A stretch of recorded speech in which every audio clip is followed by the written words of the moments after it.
რადიკალური ოპოზიციის მხარდამჭერი ესტონელი პოლიტიკოსის მორიგი მუქარას საქართველოს მარგუც ცანკამ ესტონეთის პარლამენტში სიტყვით გამოსვლისას საქართველოს ხელისუფლებას არალეგიტიმური უწოდა, ხოლო ქვეყანაში არსებული მდგომარეობიდან გამოსავალს ესტონელი დიპლომატი ხელახალ არჩევნებში ხედავს. სამწუხაროდ ევროკავშირის გაფართოებაც შეიძლება შეტრიალდეს, რასაც ადასტურებს საქართველოში განვითარებული მოვლენები, როდესაც მმართველი პარტია ქვეყანას უფრო აშორებს როგორც დემოკრატიას, ასევე დასავლეთზე ორიენტირებულ საგარეო პოლიტიკას. ნათელია, რომ საქართველო ვერ გაწევრიანდება ევროკავშირში ახლანდელი კურსით და ხალხს, რომელიც დე-ფაქტო ხელისუფლებაშია საქართველოში, ლეგიტიმაცია არ გააჩნია. ჩვენ ვთქვით, რომ ახალი არჩევნების ჩატარება ამ კრიზისიდან გამოსავლის და ნდობის აღდგენის გზაა. ხელისუფლება თუ გააგრძელებს ძალადობის გამოყენებას, ჩვენ მზად ვართ გავაგრძელოთ სანქციების გამკაცრება, მათ შორის გავაუქმოთ უვიზო მიმოსვლა. ესტონეთის საგარეო საქმეთა მინისტრის განცხადებას პასუხობს მთავრობის მეთაური ირაკლი კობახიძე მარგუს ცანკას მუქარას არასერიოზულს უწოდებს და ამბობს, რომ ესტონეთი და სხვა ქვეყნები, რომლებიც საქართველოს შიდა საქმეებში ერევიან, სუვერენულად არ იმართებიან. ესტონეთმა და ლიტვამ დააწესეს სანქციები უმაღლეს სანანდებობის პირების მიმართ ჩვენს ქვეყანაში.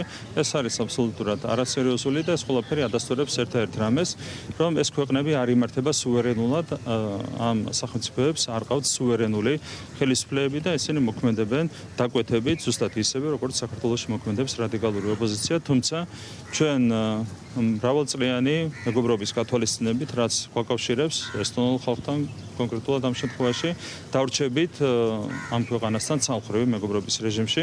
რადიკალების მოკავშირე ევროპელი პოლიტიკოსი არაევროპული გზავნილებით ხშირად გამოირჩევა. უხეშად ერევა საქართველოს შიდა საქმეებში მაშინ, როცა ესტონეთი არაერთი გამოწვევის წინაშე დგას. ცანკა საკუთარ თავს საქართველოს მეგობარს უწოდებს, თუმცა მისი ქმედებები და სურვილების საპირისპიროს ამტკიცებს. ის ჩვენს ქვეყანას ოდიოზურ ევროპელ პოლიტიკოსებთან ერთად არაერთხელ სტუმრობდა და მონაწილეობდა რადიკალური ოპოზიციის გამართულ აქციებში. ოპოზიციისთვის მაშველო რგოლად მოვლენილ დიპლომატს ხელისუფლების საწინააღმდეგო განცხადებებიც არაერთხელ გაუკეთებია. რას ემსახურება მარგუს ცანკას მორიგი მტრული განცხადება? საქართველოს საგარეო საქმეთა მინისტრი მიიჩნევს, რომ ერთადერთი მიზანი ესტონელი დიპლომატის საქართველოს დისკრედიტაცია და საერთაშორისო ასპარეზზე ქვეყნის იმიჯის შელახვა.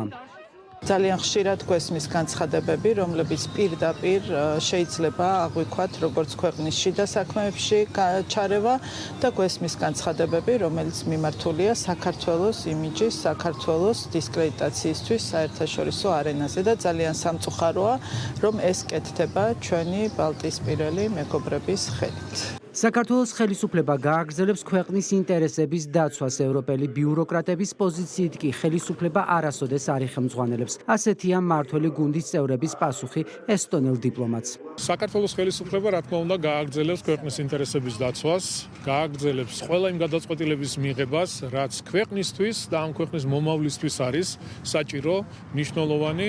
ჩვენ ვერ ვიხელმძღვანელებთ, რა მოეწონება და რა არ მოეწონება ბრიუსელში რომელიღაც გაზულუქებულ ბიუროკრატს. ამით ვერ ვიხელმძღვანელებთ. ჩვენ გამოვდივართ ჩვენი ქვეყნის ინტერესებიდან. ჩვენ ვიცით მისი შიდა მხარდაჭერა რა არის, ამიტომ მას ურჩევ, რომ საკუთარ მოსახლეობაზე იზრუნოს უფრო მეტი, ვიდრე საქართველოს მოსახლეობაზე, ვითომ ქვეყნის მეგობრის სახელით რომ გამოდიან ხოლმე.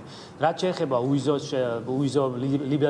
ვიზა ლიბერალიზაციის შეჩერების თემას, ჩვენ ამ საკითხზე არაერთხელ გვითხოვს და ეს ევროკომისიის ანგარიშშიც ძალიან მკაფიოდ არის აღნიშნული, რომ არ არსებობს არც ერთი ობიექტური საფუძველი იმისა, რომ საქართველოსთან ეს საკითხი დადგეს რაიმე კითხვის ნიშნის ქვეშ. ვიზა ლიბერალიზაცია არ ეკუთვნის არც რომელიმე მთავრობას, არც რომელიმე პოლიტიკოს, ეს ეკუთვნის საქართველოს მოსახლეობას. ესტონელი პოლიტიკოსის განცხადება ხალხის ძალაში ქვეყნის შიდა საქმეებში ჩარევად ფასდება. საპარლამენტო ოპოზიციაში აცხადებენ, რომ პოლიტიკაში ბუმერანგის პრინციპი მოქმედებს. შესაბამისად, საქართველოს წინააღმდეგ გაკეთებული განცხადება მარგუს ცანკას შესაძლოა საპირისპიროდ დაუბრუნდეს. რისი არაერთი მაგალითიც არსებობს. ლიეტუვის საგარეო საქმეთა მინისტრი გაბრიელიუს ლანსბერგისი ცანკას მსგავსად საქართველოსადმი მტრული განცხადებებით გამოირჩეოდა, თუმცა მისმა პარტიამ ლიეტუვაში არჩევნები წააგო და პოსტიც დაკარგა.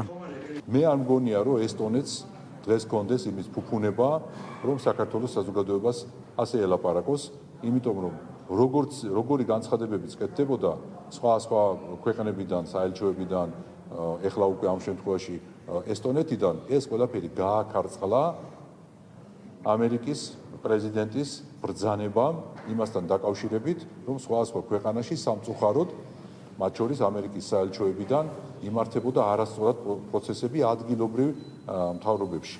ასე რომ მე არ მგონია, რომ ამ შემთხვევაში გარდა შეურაცხყოფისა, აი ამ განცხადებას რაიმე მიზანი კონდეს და შეურაცხყოფა არ შერჩენია არავის.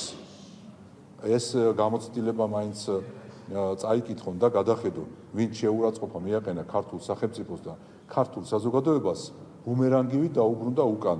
მაგალითებს აღარ ჩამოვთვლი. რადიკალური ოპოზიციის მაშველი რგოლი ესტონელი დიპლომატი მარგუს ცანკაიმ ევროპელი პოლიტიკოსების რიგებშია, რომლებიც საკუთარ თავს საქართველოს მეგობარს ეძახიან, თუმცა მათი მეგობრობა ქვეყნის ეროვნული ინტერესების დაზიანებაზე და შიდა საქმეებში ჩარევაზე გადის.